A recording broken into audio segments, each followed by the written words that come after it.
Hey folks, it's Marvin Cash, the host of The Articulate Fly. On this episode, I'm joined by Doug Kreinik, the owner of Kreinik Manufacturing Company. Fly tyers will instantly know him as the man behind Kreinik Flash of Kreelex fame. Join us as Doug shares the history of the Kreinik family business and how Harry Steeves and Chuck Kraft helped Doug and his family get into the fly tying materials game. But before we move on to the interview, just a couple of housekeeping items. If you like the podcast, please tell a friend and subscribe and leave us a review in the podcatcher of your choice.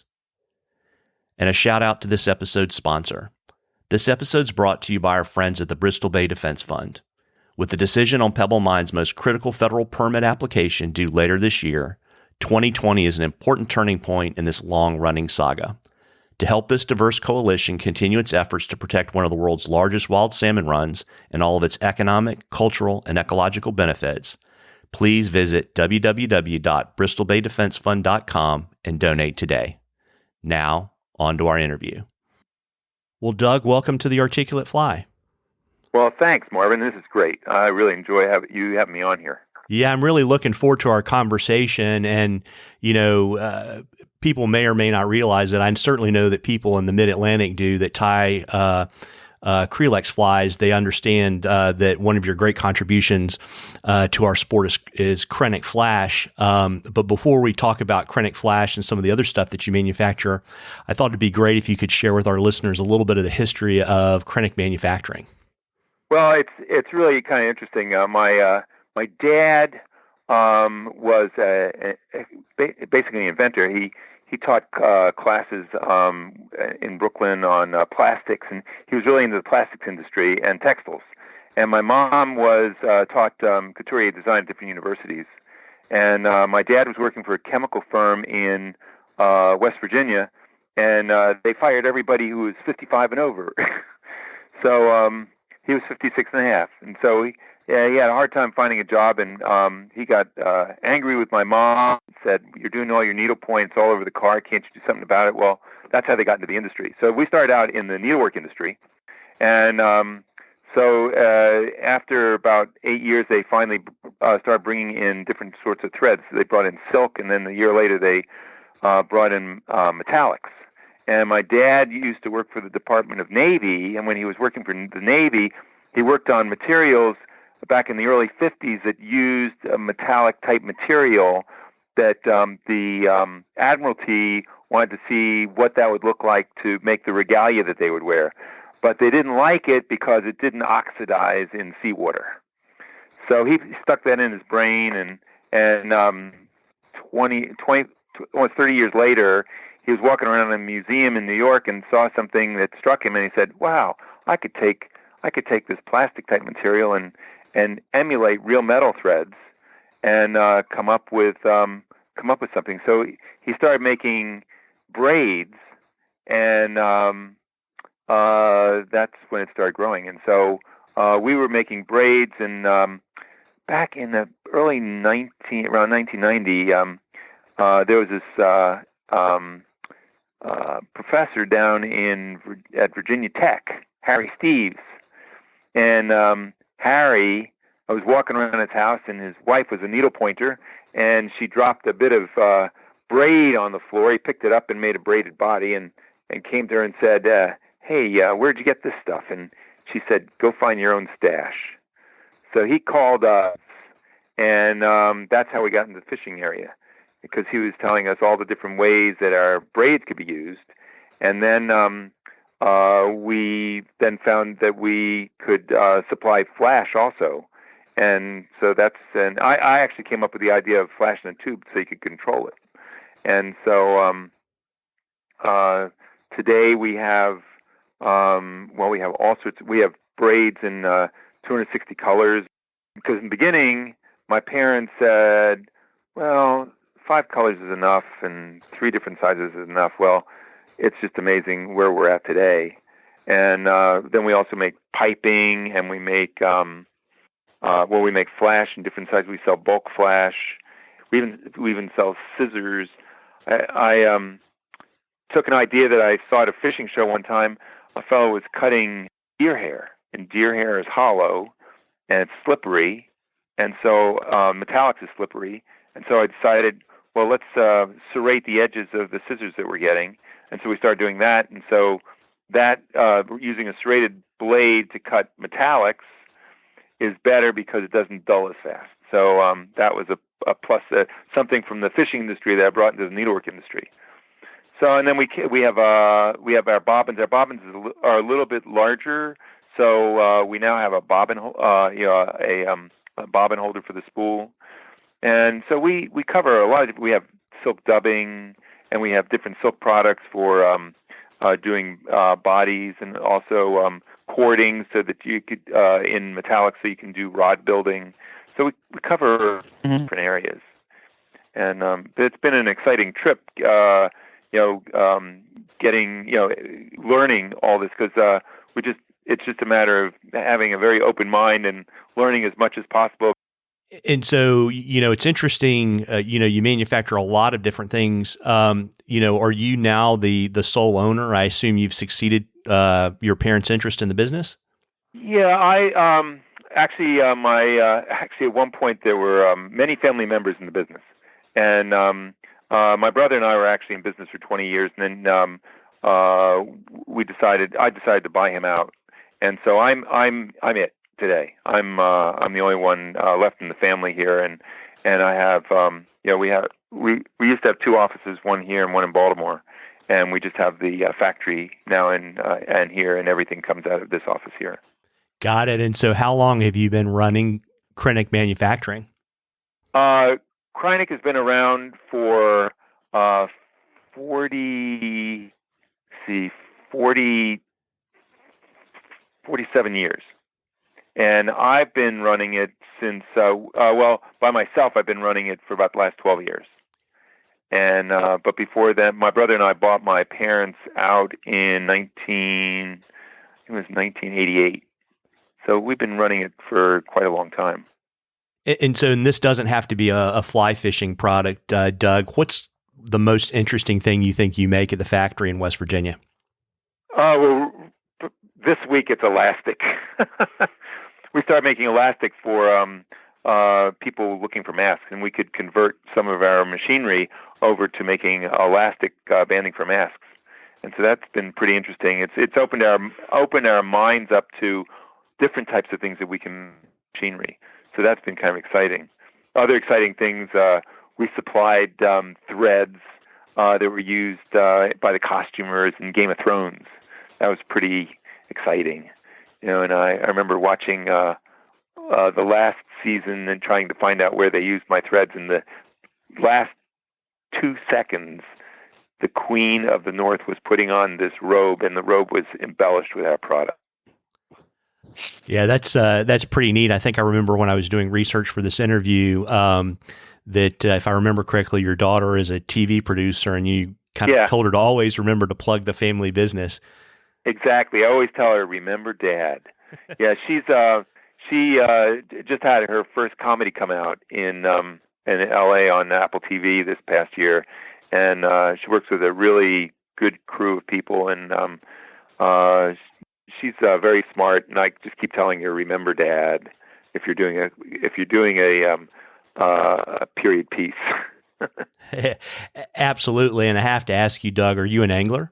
No, actually, I'm not an angler. I have been fishing a couple of times to learn some of the language. So after a while, I can talk about fishing, and I understand it. And just know that different things can be used in different ways for different industries, and that's what's really important, because we service. I mean, we even service clothing manufacturers, and who use the same braid, but they use it in a totally different way. And so it's really interesting. I enjoy learning, and so it's fun to just learn and just talk to people to learn as much as possible, so that I can share information so they can learn from me. Yeah, that's really interesting. Would you say then that most of the products that we see from Kreinik Manufacturing in the fly fishing world are repurposed so that you found a new use for them in kind of our world? Or do you also design some products that are specific to fly fishing?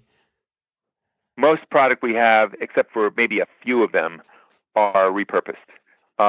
Like the silk dubbing that's not really used in needlewear. I could see where it could be used, but it's usually not used. But that could be used. The silk dubbing could be turned around and used for someone who is spinning their own yarn. And applying their yarn with, say, a wool and a silk together, so they could use that there. Anything that we have be repurposed to work in any other area. So that makes it really interesting for us because when we get phone calls from people, I remember one guy called me up and wanted to use one of our glow-in-the-dark materials is a trim around the seating in his car, and so that at night, if the lights went off, the seats would glow. So yeah, takes all kinds, I guess. It does. It's great. So, as I mentioned at the top of the interview, I think most fly tyers that know about your product, Kreinik Flash, and that's because of Chuck Kraft's Kreelex. Can you share the story about how you met Chuck? Yeah, well, I had never met Chuck. Chuck was just everybody in my company had met Chuck, and I just hadn't been to a show where I could meet him. And then this past year, just before he passed away, I got to meet him, and he was a really interesting character, and I really enjoyed talking to him. And I was sad to hear that he passed, but he was just very down to earth, homey guy, and just a lot of fun. And I thanked him for helping my company, because he really did a good thing for us, and he thanked me. Yeah, it's kind of funny because I can remember talking to him at one of the shows this season too, and I can remember him telling me, how important the tube that you mentioned earlier was to keep the Kreinik Flash fibers from going crazy. Well, in fact, we just came out with a new size, which is a mid-size, which has 1,000 ends in it. It's 9 inches long, because people who were doing a lot of tying wanted more on there. So I felt the tube was important, so I got a larger tube for this. It's around 250 meters of material, where our large hanks are 1,000. This is like a quarter of that. Yeah, no, that's helpful because I've gotten your sampler packs in the past. I mean, you can tie. You don't have to.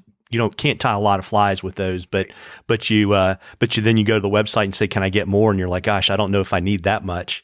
And so that's great that there's an intermediate size for folks. Yeah. So you mentioned you didn't have a chance to actually meet Chuck until this past January. Right. How did he find you and kind of let people know that there was this great use for your Flash product?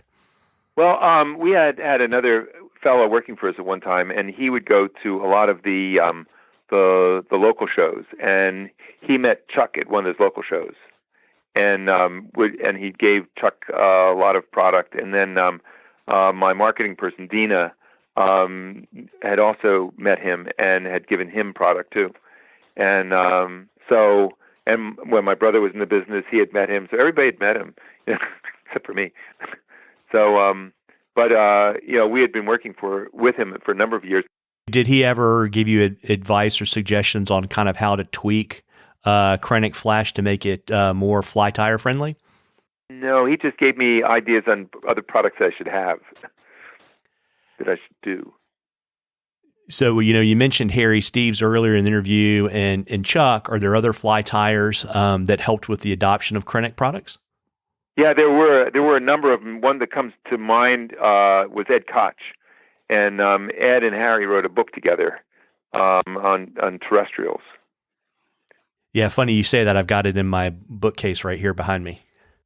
Yeah, and then Harry also wrote another book for us that we redid in color, and it has like 64 patterns in it, and and I had not seen Harry for about 15 years, and at this last show I went to in Virginia, there was Harry, and it was like old home week. It was really great. Yeah, that's awesome. It's funny you say that because I saw him too, and I had been going to shows in kind of the Mid-Atlantic and the Southeast for a long time, and I had noticed that he hadn't been out tying for quite a while, so it was definitely good to see him. Yeah. So as we kind of take a deeper dive into Kreinik Flash, can you tell us, Doug, a little bit about how it's made and how many varieties there are? Well, we make it in 3 basic varieties. Widths. We have 1/69th slit, and we have 1/32nd slit, and we have 1/16th slit. Like your muskie fishermen go for the wider weights, and your trout fishermen go for the finer weights. And then we make it in. We have different ways. We have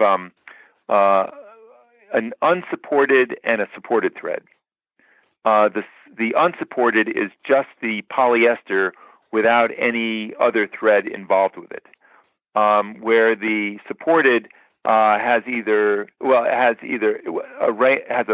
normally a nylon thread that twists around the thread, and the Kreelex fly uses the supported thread.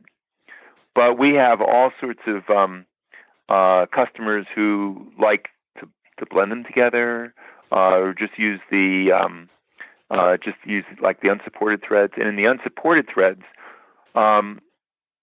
we have in supported and unsupported, we have solid colors, we have glow in the dark colors, we have what are called vintage colors, which are kind of like a muted brushed metallic. Then we have a group of natural colors that are they're different. It's 100% polyester, and it's with a polyester supporting thread. And then we have there are some threads that we have that are ultraviolet threads, and so there's quite a variety of. I think we have up to something like 120 colors. We also have holographic, and then I created this one. It was called I call it hollow sheen, which is actually like a solid holographic thread. And how holographics is kind of choppy looking. This is just solid 3-dimensional thread, and it's kind of cool looking. We have that in 5 colors. So this is a big variety. Yeah, and how is it actually made in terms of, I guess, the supported and the unsupported version, just kind of, for us really geeky fly tyers out there that want to know? So a supported thread, after it's slit, it's then twisted with with the solid colors. It's twisted with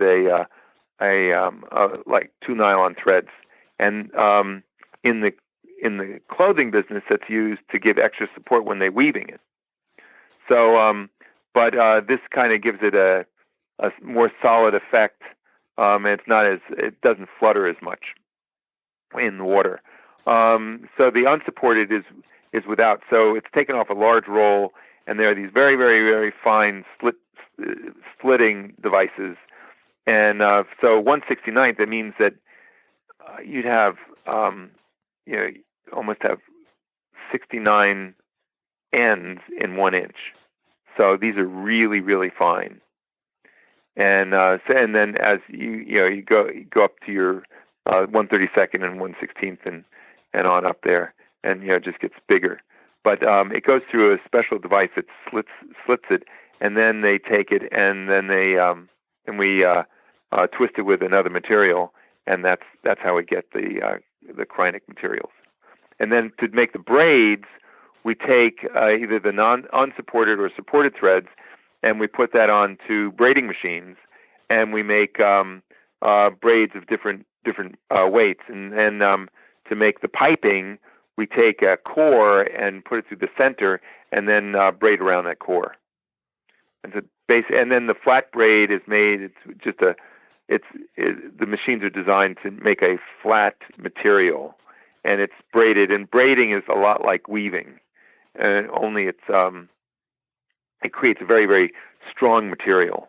And so you can do a lot with braided materials, and because a braid is a braid, you can also go around curves more easily because it has like a parabolic effect, and so it makes it a really nice, easy material to use.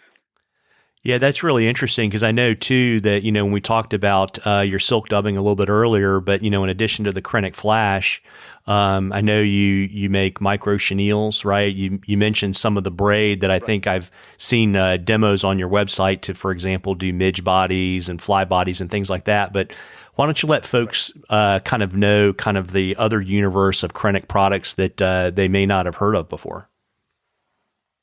Well, we have different types of silk. We have, for instance, one of the silks we have is a flat, untwisted silk. And there are two types of silk. There's spun silk and filament silk. This would be a filament silk, and which is murder on your hands if your hands are rough. And so what we always suggest in both trades to take olive oil and sugar and to rub your hands together, and it will make your hands smooth, and then you won't pick at the silk when you work it, because you can make some really incredible bodies with the flat silk, because a filament silk, a filament can be as long as 3 football fields in length. So silk is translucent, so it absorbs light. And so when you have this material that absorbs light and there's nothing to break it, it really makes it intensely an intense, rich, bright color. Where if you take a spun silk, which is made after the cocoon is broken open, you have staple lengths, and that's spun together, and so the light only goes to the end of the staple, and a staple could be 20 inches long, but the coloring is not as intense. So in stitchery, it's used to give dimension in using a filament and a spun silk. But in fly fishing, most fishermen use a filament silk because of the intensity of light in the coloration of the silk. Other things we have silk dubbing, which is the material that it is a material that is used before it becomes a spun silk, and we dye that, and you can put that on down to like a 32 hook, very, very fine material, and so you can build up a body like that, and it's just a nice dubbing material that you can make build your bodies. Then we have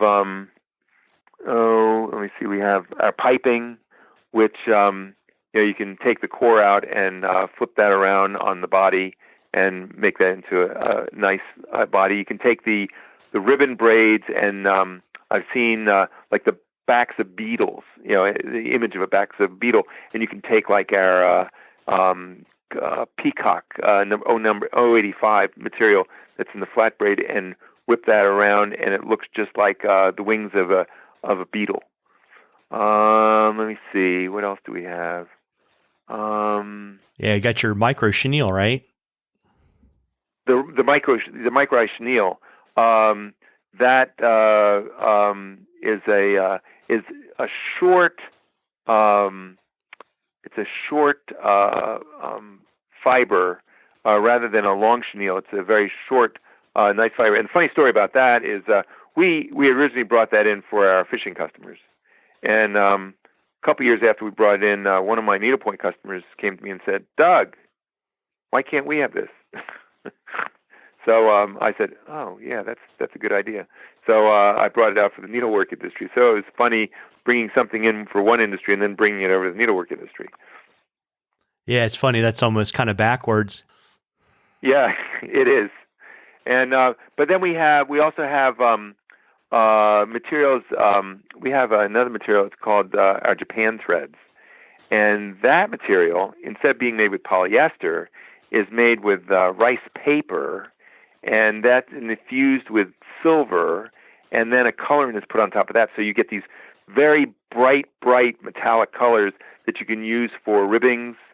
You can use it on wrapping on rods, but they're super intense because of that silver in there, and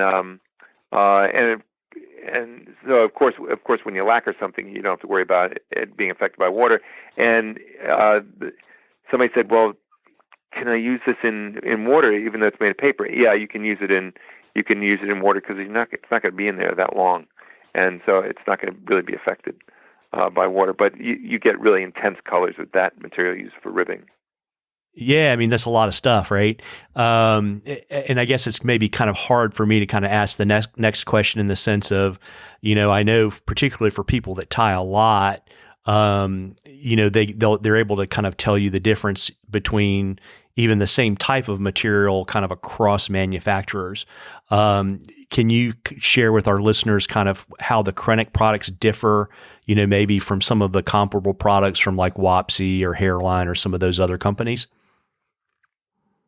Well, I could say that they're similar, and there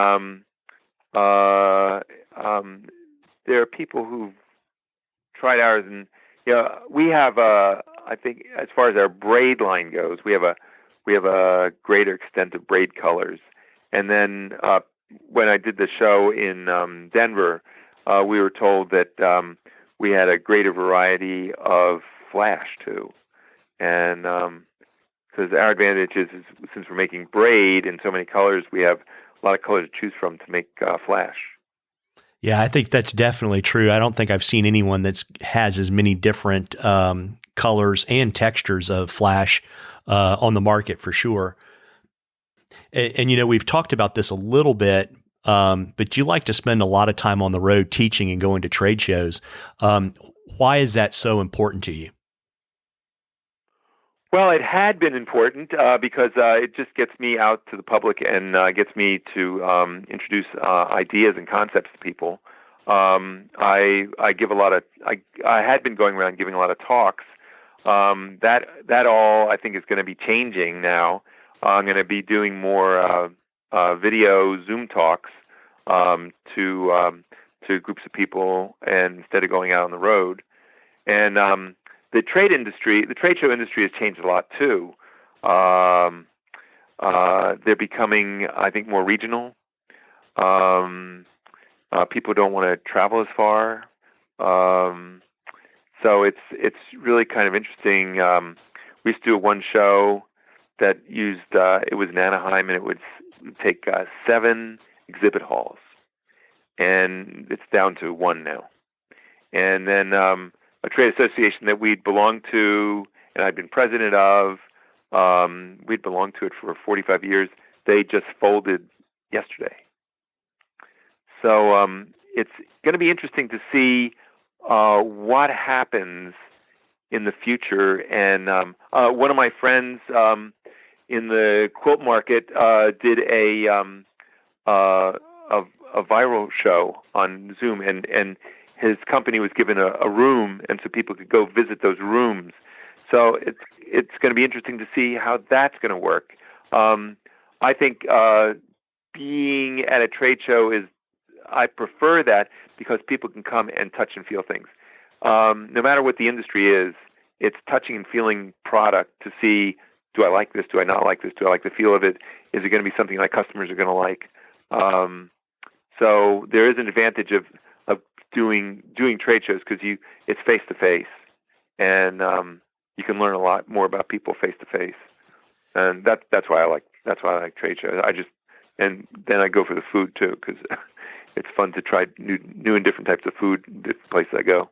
Yeah, absolutely. And I guess obviously, maybe COVID-19 has accelerated some of these trends. But do you see kind of the shift in trade shows being kind of a generational change in terms of the way different generations are interacting? Because I've heard you in past interviews talk about, for example, not going to a textile show or a needlepoint show, but going to a maker fair. Is that a big shift that's going on?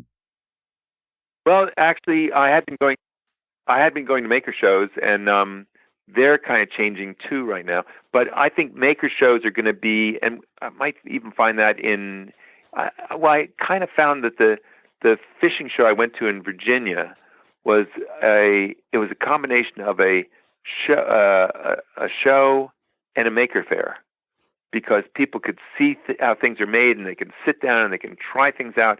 And I think people like to, if you play, you can learn more. And I think that's the whole concept behind maker fair, and a fishing show that would be a maker fair where you could actually sit down and try a rod or try some material that you've never played with before, and that makes it more exciting because it's a learning experience. I think the days of just going into a booth and buying things and looking at product, I think that's changed. I've been doing trade shows for 45 years, and the way people dress, the way people act at shows, it's totally different. It used to be all suits, and now it's blue jeans. So it's become very relaxed, and I think after COVID, it's even going to become more relaxed. And I think things are going to be different. I think we're going to see more things online, on doing more Zoom type things, which is going to be kind of a shame because you can learn a lot by just talking to people and meeting them face to face. And that's the one thing I think I'm going to miss. Yeah, it's going to be kind of interesting to see how people kind of where the new normal settles out, because I kind of agree with you. You know, there's a place for, you know, for lack of a better word, that analog experience of actually meeting somebody.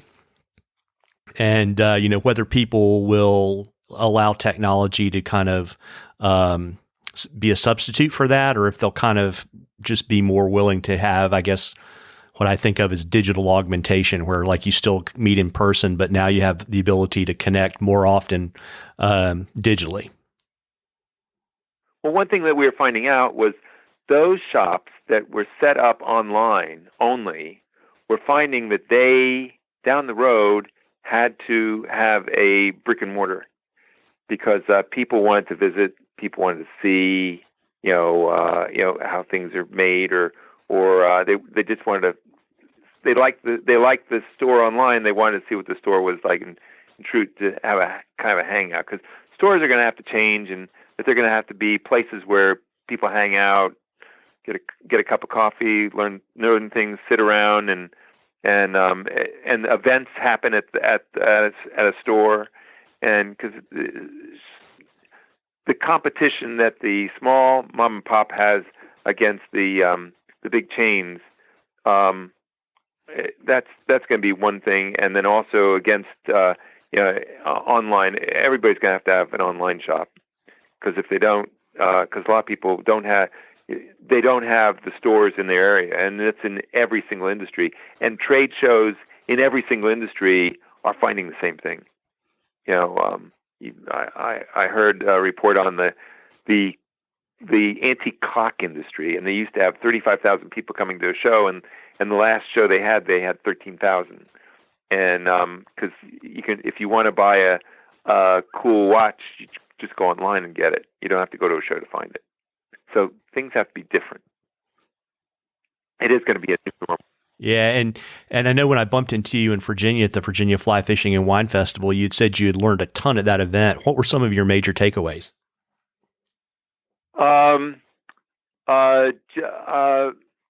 I think, one of the things I had, and this is kind of funny, a lot of things that might turn a bunch of fiber people on at a quilt show or a knitting show or a weaving show are the same things that turn people on at fishing shows.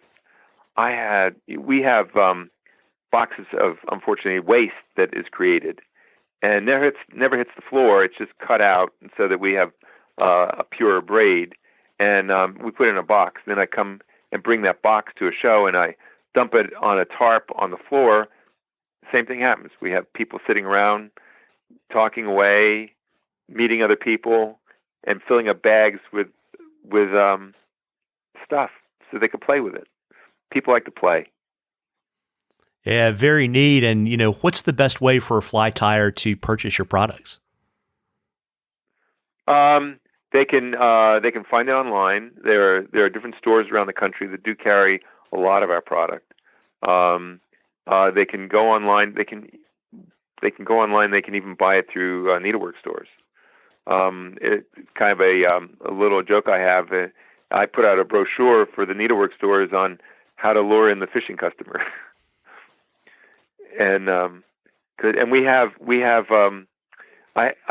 wife and I were up in Washington State one time, and we're on vacation, but I always visit shops, and I was visiting a needlework shop, and the shop owner said, "Thank goodness you're here." She said, "I need to order something.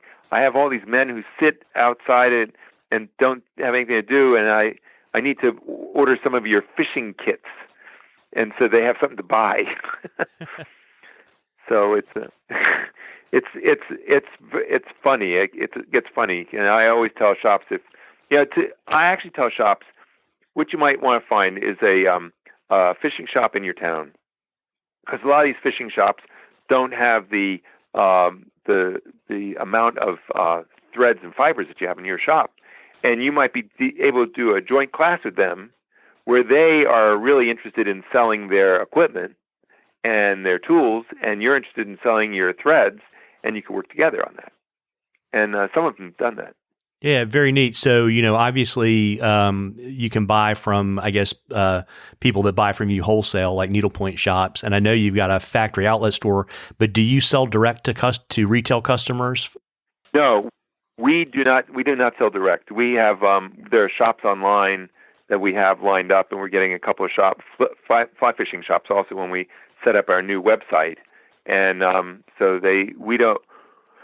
Years ago, we were thinking about selling directly, and it led to almost a poison pen letter because people said, "Well, we'll just boycott you if you're going to sell directly." So I'd rather sell through a shop, because the only time anybody can buy directly from us is if they come to the factory and they can buy stuff here. But we don't even ship from here to consumers. So we have drawn a line in the sand, so that because we do support the shops, and we do want them to exist because they're our backbone. Yeah, obviously you get a lot of great information from those shops. It's kind of the same for fly shops. And if I remember correctly, and obviously you're getting ready to launch a new website, your old website, you actually had a search tool to let someone go there and say, "I want to find everyone that sells your stuff within 50 miles of where I live, or 100 miles or something like that." Yeah, we did. We had that, and it went down about a year ago, and we weren't able to get it back up. But on our new one, it's going to be better. On the new website we're putting out, it's going to actually be translated into 105 languages, and it's going to have more of a fishing-related area and a craft-related area. And because we found out that some fishermen don't like going out and looking at a craft area, so we're having that. One of the interesting things I've been finding at shows is that more women are getting involved in fly fishing. And there are women that I talked to at the two shows I went to that first came upon our stuff when they were doing needlework, and then they switched over to fly fishing. And that I found really interesting. Yeah, and there's a huge push in the industry right now. For example, Orvis has got 50-50 on the water to really increase the participation of women anglers in the sport. So if you're passing through West Virginia, Doug, is it possible for folks to tour your factory? Yeah, probably. I'm not going to have people tour until sometime next year. Yep. Because I'm just kind of nervous right now. Yep. About what's going on.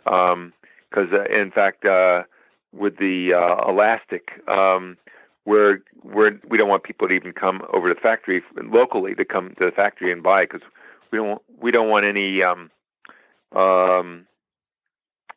mixed air coming in into the building.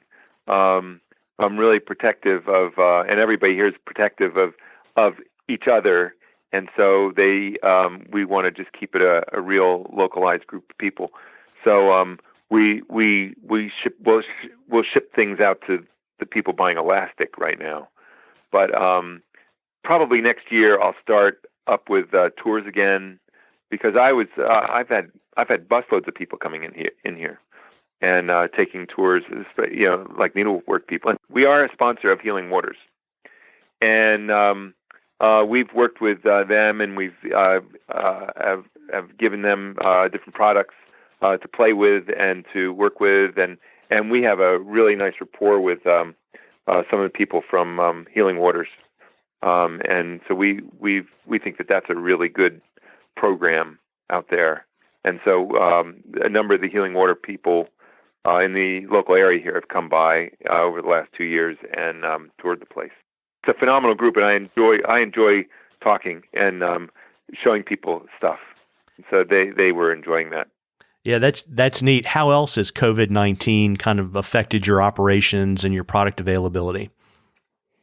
Well, over the last month, we have we've had a limited number of people working, and I have over 100 orders that need to be filled because people kept ordering from us, and so I'm bringing people on gradually. I'm not going to bring everybody in all at one time because I don't think that's going to be healthy. And so, like, we're looking at different areas that we need to get product out on a regular basis, and because we have a big braid business because people buy our braid. And the woman who operates, who does all the flash, she came back on Monday, and so we were able to fill a number of big orders that were sitting around here for a couple weeks for fishing. Because during this period, as in the needlework industry becoming extremely popular with people quarantined are building flies, and so the fly fishing shops are doing gangbusters, and so are the craft shops. They're doing gangbusters, and most of it is male, because very, very few shops are open, but they do work either from home or at night, have the lights on, and they pack up products and ship it out. Yeah, and a lot of guys have been doing curbside pickup too, which has helped them kind of keep the revenue running. And it goes without saying that the pandemic has disrupted a lot of plans. Do you have any trips or events later in the year that you hope you're going to be able to attend? No, I think I actually, the fishing show I was going to go to in October, that was canceled. Every show that I was going to go to, except one, is canceled, and I suggested to her that she cancel hers. I'm scheduled to speak at 4 different locations this year, and I'm cringing. I want to change them all to video programs. So I have to call up the shops and say, hey, I think that, because I feel that there's going to be a resurgence of this in the fall, and I don't want to fly, and so I think the next best thing would be to, I can do a program that would be online and streamed, so people can ask me questions and I can talk to them, and I've never done it before, but I feel it can be done, and I've talked to different friends of mine who've done it, and they just they say it's different, but that you can do it. And so for the next year, I think that's what it's going to be, because my people are dependent upon me, and I can't get sick. No, completely understand. And where can folks go to find out more information about Kreinik Manufacturing and the products that you offer, and also to keep track of you on social media? Well, we're on Instagram, we're on Twitter, we're on Facebook. We have a website, but right now it's down, so people can't get out there and see all the different products we have because it's being constructed. And our old one, because of, and we might bring it up in the next week or so, or I have to find out whether the stores that we were hooked up with online are taking orders. And if so, then we'll bring our website back up, because we took it down because we didn't want people thinking that they could order stuff when all these stores were closed. So, but at www.kreinik.com, they can go out there, and then they can go out to our, I think it's Kreinik Fishing. They can go out to I think that's on Facebook and also on Instagram. Instagram we've found is so popular with people who are fly fishing people, because they love to put pictures out there, and so that is super popular. What I'll do, Doug, is I'll drop links to all of those in the show notes so that it'll be easy for people to find them. Okay. Super. Absolutely. And I really appreciate you carving out some time this afternoon to talk with me. It was a lot of fun. I enjoyed this. Absolutely. I did too. Thanks so much. Okay. Thank you very much. Bye-bye. Well, folks, I hope you enjoyed that interview as much as we enjoyed bringing it to you. If you like the podcast, please tell a friend and please subscribe and leave us a review in the podcatcher of your choice. And again, a shout out to this episode's sponsor. Please support our friends at the Bristol Bay Defense Fund. Visit www.bristolbaydefensefund.com and donate today. Tight lines, everybody.